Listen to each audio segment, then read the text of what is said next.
From interest rates remaining higher for longer than most of us would have liked to strong population growth and continued supply issues, the property market's thrown us both challenges but also opportunities in 2024. So what's ahead in 2025? That's what I'm going to be discussing today with Brett Warren, National Director of Property at Melbourne. So welcome to another episode of the Michael Yardney podcast, where we help investors gain clarity amongst the confusion of the many mixed messages regarding property so that they can develop the financial freedom they're looking for.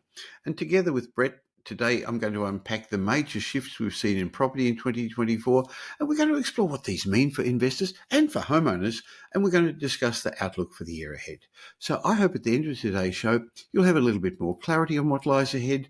So let's get started and see what's in store for property in 2025. Welcome to the Michael Yardney podcast, where twice each week you will learn a number of new ideas regarding success, property investment and money in around 30 minutes. Our show is brought to you by Metropole, who specialise in helping you grow, protect and pass on your wealth through strategic property and wealth advice. Now here's your host, Michael Yardney, Australia's authority in wealth creation through property, who has been voted one of Australia's top 50 most influential thought leaders. Hi, Brett. Hi, Michael. Good to be with you again. Well, we've just wrapped up another fascinating year in property, so I think it's a good time to reflect on the trends, the surprises, the key events that shaped the housing markets in 2024. But I think more importantly, to look what's ahead, what 2025 might bring us, Brett. Yeah, I look forward to that. It's been an interesting year, hasn't it? And it'd be good to unpack it and maybe share some thoughts for what happens next year. Well, as a National Director of Property at Metropole, you've got an overview of all the housing markets in Australia, but also the sentiment from home buyers and investors. I know 12 months ago at the start of 2024, there were lots of predictions about where the market was heading. But looking back now a year later, were there any particular surprises or unexpected outcomes that stood out to you? Yeah, look, there's a couple of things there. Firstly, I think I was really surprised that inflation took a while to kind of leave and, interest rates remained fairly high. There was a period there where interest rates kept shooting up and the market kind of flattened out a little bit. And I kind of thought, we've come to an end. People have probably put their guns back in their pockets, and then all of a sudden it just started firing again, and it was up and running, and that was quite amazing, wasn't it? That's an interesting reminder. I'd forgotten about that because it looked like people were nervous about interest rates. Hey, they're not coming down, and then they just got on with their lives, didn't they? Yeah, they did. So that was probably one that the market remains so strong, particularly in the northern states. Obviously, Melbourne probably still recovering from those effects of COVID. And the other thing that really caught me by surprise was the short-sightedness by governments, Michael. And obviously, there's only really one, I guess, side of the world that's providing housing for tenants, and it's not the government; it's actually investors. Yeah. Particularly in Melbourne, the way the government kind of went after investors in terms of stamp duties and other things, tenants' rights, and we all want to make sure we look after our tenants, but it's just going one way. And I know a lot of properties that have sold from the rental market have actually not returned to the rental market, have they? So that's really exacerbating the situation. Construction costs remain high. So there's some things that really kind of caught me off guard in terms of things hanging around. And, government's really taking a short-sighted approach when there's such a huge problem with renting. Well, let's expand it a little bit more than that, Brett. It's not just the government. There's a particular party with a colour in its name that is very anti-property investment, very pro-tenant. I'm not sure whether it's because climate change is now no longer a big issue since all the parties seem to agree, so they had to find something else to pick on. But I've never seen in the time I've been in property as much us and them making landlords out to be greedy, ugly investors who are taking advantage of tenants when all they're doing is providing a service that, as you said a moment ago, in some countries the government's doing. Yeah, and I think maybe the media's got a bit to do with that as well. I mean, we talk about the average investor, 90-odd% of investors, 91, 92% of investors only really own one or two properties. They're not greedy landlords by any stretch, but then you're reading in the papers and the magazines that someone's got 30 properties and this guy's got 40 properties and he's, so it's a really different kind of portrayal. And I think there's some short-sightedness there, and you're right with certain political parties focusing on those types of things when generally they're providing a service for the community, and it's a shame they can't look on the other side of the coin.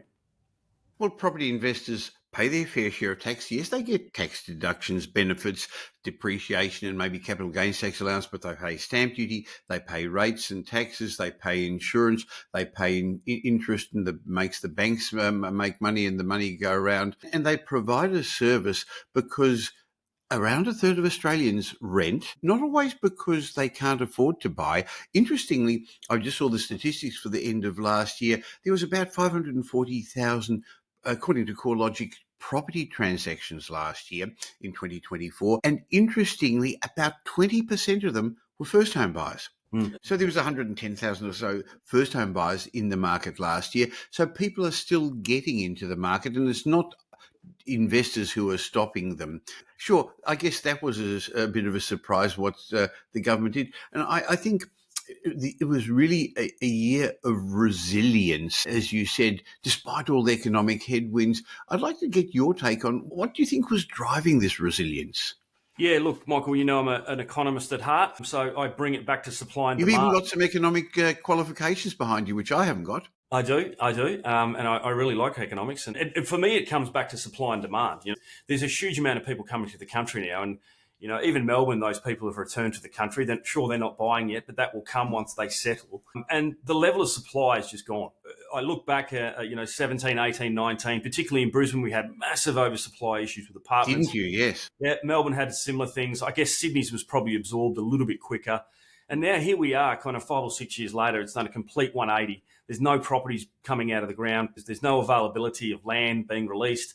I think I read a Matusik article the other day suggesting we need about 350,000 homes a year, and we're not even doing half of that at the moment. So it comes back to supply and demand for me. And the other thing with Australia, it's emotion. People still want the right to, I guess, have their home and have their patch of dirt. There's still a passion for that. And I guess some people probably thought they were at a chance of missing out the way the market was moving, and that just kind of fueled things. And here we are, 90% of the country's probably gone up in value 50 or 60% in a 3 or 4 year period. Yes. So what were the big challenges before we move on to 2025? Let's get some lessons from 2024. What were the biggest challenges facing property investors last year? I think the biggest one that caught a lot of people off guard, Michael, was the fact that interest rates did rise quite a bit. They probably allowed for a 1% rise in interest rates, but they didn't expect it 2 or 3%, and up to kind of 6 or 7% where we are at the moment. So I think that caught a lot of people off guard. But I think a lot of our clients, luckily, are set up with buffers and they can kind of ride those periods out. But that's a significant challenge we're listening and we're hearing about at the moment. People are thinking of selling. But my advice is obviously to, ride that period out, get a buffer in place. Next year, the market will change. Rents are going to continue to rise. We potentially will get an interest rate cut or two. But for me, that was probably firstly buying the property to begin with, because there was a shortage of really, really good quality properties, as we all know. Yes, it was. And then once you've bought them, probably just those holding costs kind of come out for people who've held properties for a while. Well, I guess that's one of the reasons your team at Metropole, our team at Metropole, puts a strategic plan together for people so that they actually have a long-term focus rather than just worry about the news. Because I think that was one of the big challenges investors, all of us had, because we're human. Despite knowing that the media isn't on our side, they kept bringing out a continual conveyor belt of negative messages. There was the fixed rate interest cliff that was going to create mortgage distress. There was unemployment that was going to rise. There was a lot of talk about recession. There was issues overseas, political problems here as well. So I think one of the challenges we're going to continue facing this year, Brett, is keeping your focus, avoiding all the negative sentiment, because there's going to be a lot of talk about property for the first couple of months of this year with the election coming up. Well, it might have been another cliff, Michael, at some stage. We haven't had a cliff for a while, so maybe there's another one of those around the corner. Hey, got to come up with a good cliff idea. I like that. So again, before we move on to 2025, I just want to maybe give some figures to help people understand why I believe property investors shouldn't be so picked on, if that's the right word still. They do make an irreplaceable contribution that currently the government isn't doing. They're supplying, apparently, according to statistics, 2,840,000 rental properties in Australia. And if they didn't do it, if you and I didn't, and our clients and the people watching this and listening to this were not providing it, somebody else would have to provide 2.8 million properties. They've saved taxpayers trillions of dollars by not relying on the government to provide rental accommodation because the government would have to. We know it can't even provide social housing. They're providing housing for 8.5 million people, about 1 in 3 of us, as I said before. And the latest figures, 21-22 tax years, so there hasn't been figures since then, showed that property investors have paid $4.5 billion in council rates, $6 billion in stamp duty, $14 billion in land tax. Despite the capital gains tax exemptions, in that last tax year that's been highlighted, there was $20 billion worth of capital gains tax. So property investors still paid capital gains tax. Yeah, they had a concession, but interestingly, if you owned a home and you sold it, you didn't pay capital gains tax. Now, don't get me wrong, I'm not suggesting you suddenly include that, but no one's actually saying, hey, homeowners get capital gains tax exemptions. So there's been a lot of negative media about this that probably doesn't play it out fairly. Michael, thanks for saying that, because those numbers are staggering, the amount of money we contribute, the amount of homes we provide for people. And there's never a balanced argument. And I think that's the problem. I think the problem is that there's never a balance of both sides and those representations of just how much property investors give to communities and things like that as well. Okay. Well, looking ahead for 2025, what do you think some key trends are going to be that property investors should keep an eye on? Yeah, look, I mean, the big one at the moment is obviously looks like inflation's kind of under control now, although we're heading into a busy spending period over Christmas. But I think at some stage next year, the key trend will be that interest rates will come back. I think every economist agrees. And generally, as we've seen in the past, Michael, there's probably 1 or 2 rate cut that follows. It's not generally just one. So there's probably going to be multiple rate cuts. I'd also suggest that rents are going to continue to rise. Look, the key trend this year, Michael, I think is that interest rates will probably come back a little bit. Most economists and commentators are suggesting that probably in the first few months or the first few interest rates will probably come back a little bit at some stage. I think rents will keep rising also. And I think we're starting to see this in Melbourne a little bit, but if rents keep going up and interest rates come down, people are going to be starting to give the keys back and not wanting to pay more rent and actually move into that home buying space. And I know you said before, 20% of home buyers are in the market at the moment. It wouldn't surprise me if that changed. And I actually think that'll be the shift for the Melbourne market next year. The Melbourne market will probably start to shift a little bit if that does occur. And I think it just pushes other areas that are growing just a little bit more affordable. They've got more serviceability they can probably buy. And that's probably just going to extend those markets for another 12 months. I think you're right there that it's going to be a year of 2 halves. When interest rates fall, we don't really know. There is more suggestion that it could be earlier this year rather than the middle of the year, but most economists still think middle of the year, and most agree there's going to be 2 or 3 interest rate drops this year. One's not going to do it. Where the interest rates are going to eventually finish, we're not too sure, but that will create extra affordability, extra confidence. Those who were struggling are going to be able to spend more. Of course, by giving them money to spend more, Brett, all that's going to do is push up prices. That happens every time this occurs. And then others who are sitting on the sidelines waiting are going to get in as well. And I still see it a year of, despite there's going to be a lot of talk about immigration with an election coming up, there's still very strong population growth. We've not got the right population coming in. I'm not saying that the wrong people are coming, but we're not getting the right skilled labour. So there's still not enough workers in the construction industry. There's a massive shortage of housing. And even if they start building all those apartment towers that are in the planning stage, they're going to take 3 or 4 years to come out of the ground. I agree with you that inflation is going to come under control. But when that happens and when confidence recurs, buyer sentiment in general turns before seller sentiment. Buyers get in and then sellers see, prices are going up, auction clearance rates are up, they start selling. And most sellers are buyers as well. So the market's moving on. So I see a year where there's going to be still strong demand outstripping supply. And I guess probably a year of 2 halves. I tend to agree with that, Michael, especially in Melbourne. I think all those people that have moved to Melbourne in the last year or two, they haven't bought a property. They're getting settled. They're finding out where they want to live, where they want to work, and potentially kids. They're going to start buying at some stage, and that's going to just increase that demand. And I suspect it'll be when interest rates come back. Well, that's interesting that a lot of people are blaming the immigrants on the housing shortage, and that's not the case. You're 100% right. Most spend 5-7 years settling down, understanding where they want to live, where their jobs are, where their kids are going to be, what their community is, because most of the immigrants have come here for a better lifestyle. But the Melbourne market has underperformed, and there's lots of reasons given as to why. Maybe we can have a quick talk about that, because that was one of my surprises last year, how Melbourne has continued to underperform. But I agree with you, there is going to be pent-up demand from a lot of those immigrants, where Melbourne had a bigger percentage of immigration than other states. I guess people are still blaming COVID, the legacy of the harsh COVID lockdowns. But that's now been, it started in 2020 and we're in 2025, 4 full years. I'm not really sure. Yeah, people moved to the regions, people were locked down, businesses closed. I actually think it's probably got a bit more to do with just general consumer and buyer and seller confidence. The state government's increased property taxes. The state government's unpopular at the moment. There are extra obligations imposed on landlords, so property investors are nervous about it. There's a whole lot of factors, not one in particular that's affected the Melbourne market. I've never seen Melbourne as low as a percentage of prices in Sydney, or all of a sudden the median house price in Brisbane, Perth and Adelaide's almost that of Melbourne again. Being the second biggest city, being a knowledge hub, being an international city, is going to revert to the median in capital growth again. So there's going to be a bit of upside in Melbourne.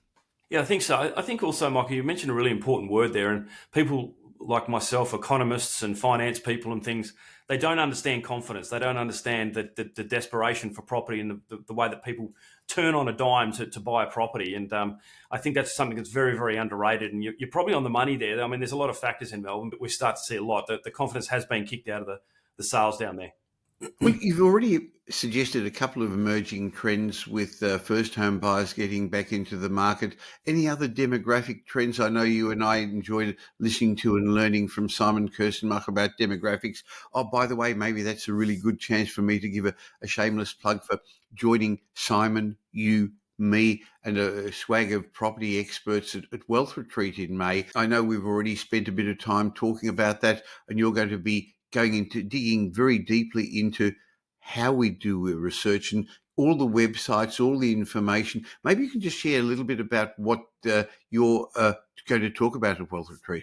Yeah, so we talk a little bit about our top-down approach, how to find the right location, why we only buy in the areas we buy in, the demographics of those locations, the incomes in the areas that are related to affordability, supply and demand. We want to buy in areas where there's huge amount of demand. There's more people moving there than anywhere, and there's no supply, nothing being built, and things like that as well. And then we break it down into the suburb level and what we look for there as well. So, looking for that top 1 or 2% of investment grade properties on the market and how to put them into your portfolio.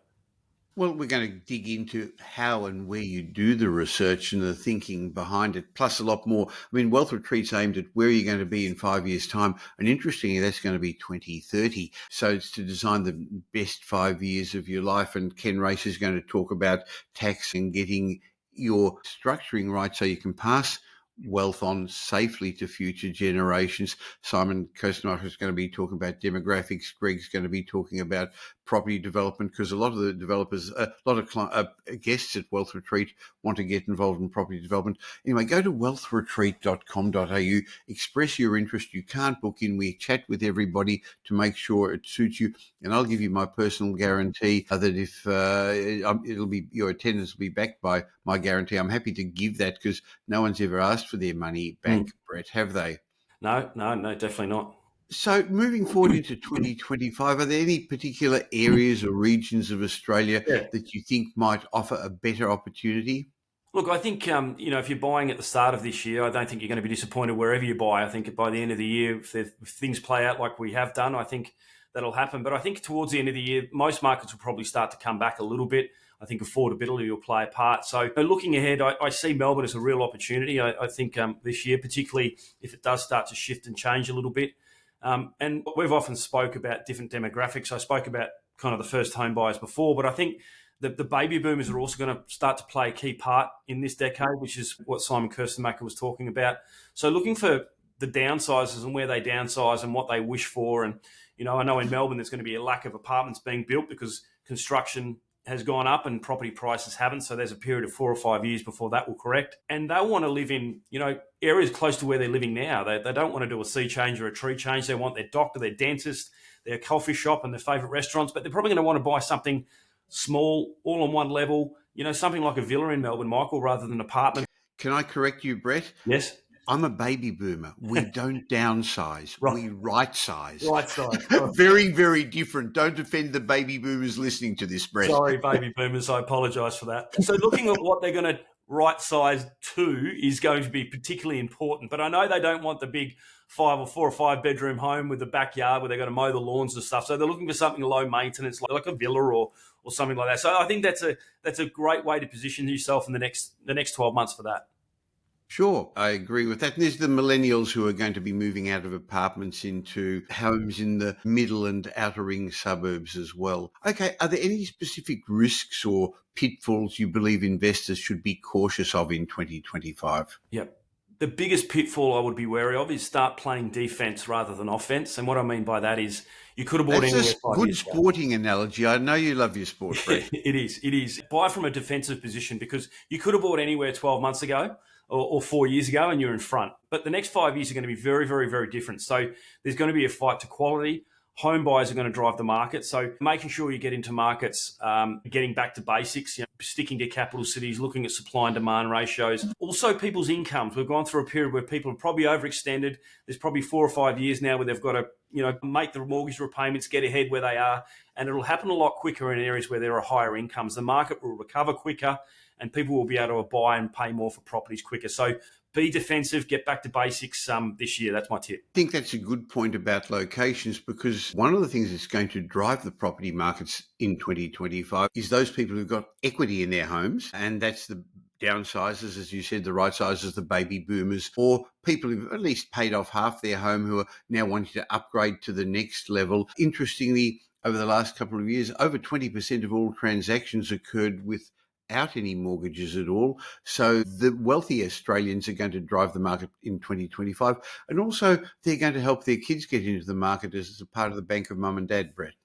Yeah, we're starting to see that more and more. I think we put a few deals together in the last couple of months where, mum's kind of helped out and dad's helped out. So, that's going to be more and more as well, particularly for those home buyers who are probably renting, and renting's just going through the roof. And now all of a sudden interest rates come back and mum and dad are pretty keen to help people get into those kinds of properties as well. So, yeah, absolutely. Well, if you could sum up 2024 in one sentence, how would you describe it? Yeah, wow. Look, probably the year we had record interest rates, but we also had record property prices. Obviously, there's a lot of detail behind that, but to sum it up, that's pretty much what's happened. Everywhere in Australia, other than our friends in Melbourne, have kind of gone through the roof, and it's been quite interesting.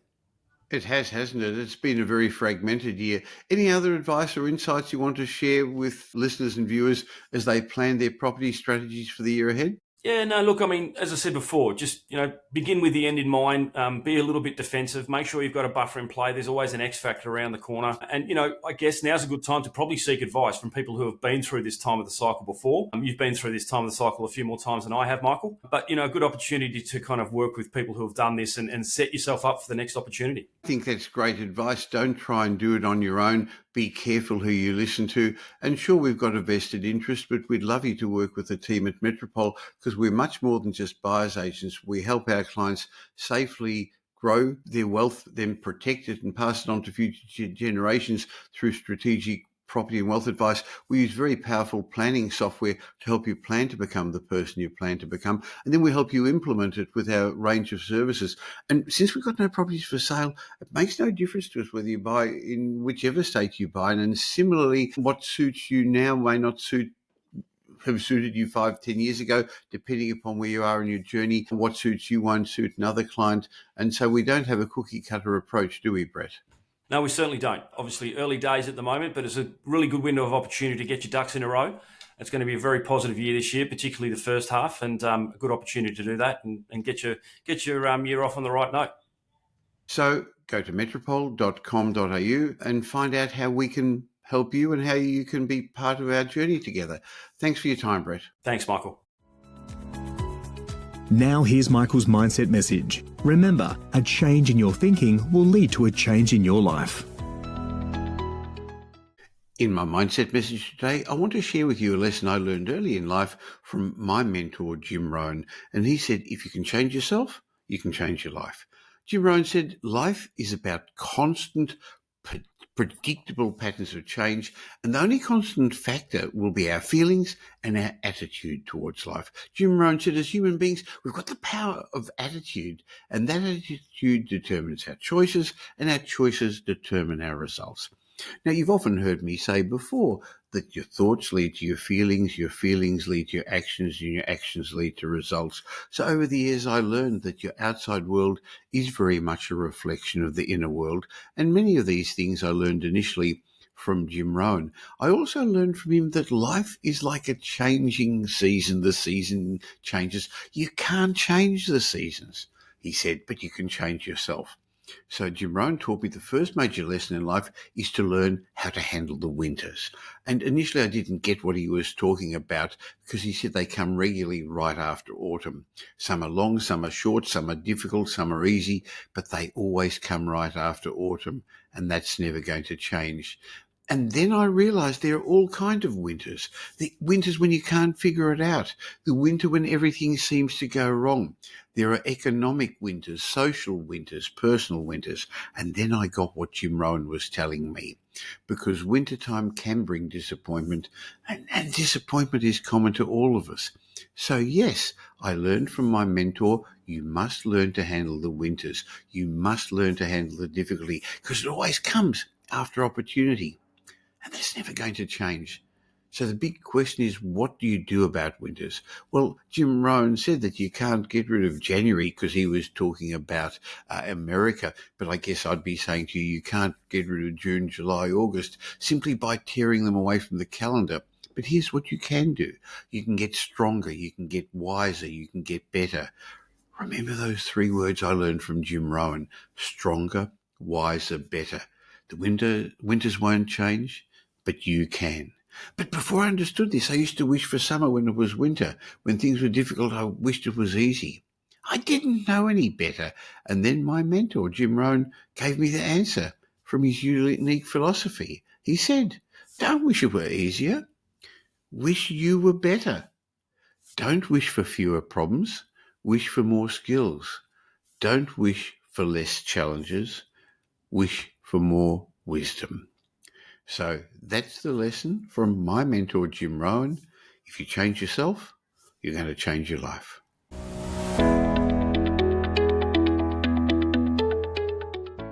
Thank you for spending the last little while with me. I hope you got some benefit from this show.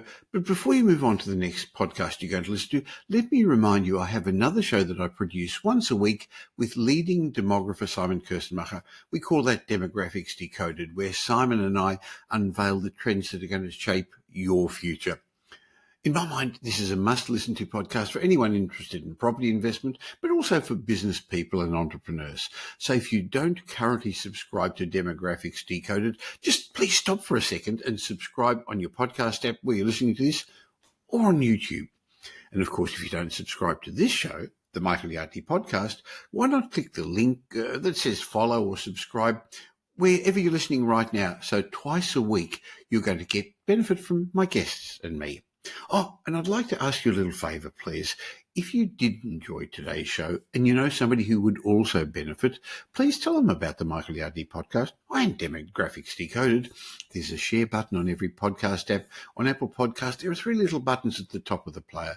Or just tell them about it. Just have a chat with them. Now, I hope you're going to be doing them a favour, and you're definitely going to be doing me a favour in my quest to help as many people as possible to become financially literate. And by the way, I've got a special bonus for you. As my way of saying thank you for subscribing, just go to podcastbonus.com.au. There'll be a link in the show notes, podcastbonus.com.au, where I've got a bunch of ebooks and reports. It's just my way of saying thank you for taking the time to listen. And remember, the information that we give you in this podcast is general information, not specific information about your personal circumstances, because we don't know about them. But if you do want specific information, you can always have a chat with my team at Metropole. Go to metropole.com.au. If you really want to learn more, you can always listen to the previous podcast, the many episodes we've already published. Just go back to the old episodes, which each have lessons about property investment, success, and money. Once again, thanks for listening to today's show. Thanks for listening to this episode of the Michael Yardney Podcast, which was brought to you by Metropole, who help their clients grow, protect and pass on their wealth through strategic property and wealth advice. If you like what you heard and don't already subscribe, you'll find us on iTunes or on your favourite Android app as the Michael Yardney Podcast. Watch out for our next show, which comes to you twice a week, and you'll learn some new ideas about property investment, success and money in around 30 minutes. To get more of Michael's thoughts, go across to www.propertyupdate.com.au and sign up for his daily morning briefing, and you'll hear from not only Michael but a group of leading property success and money experts. And just a reminder that the information you heard in this show today is general educational advice and not specific investment advice, as we don't know your personal circumstances. If you're looking for specific advice, why not ask the team at Metropole to help you?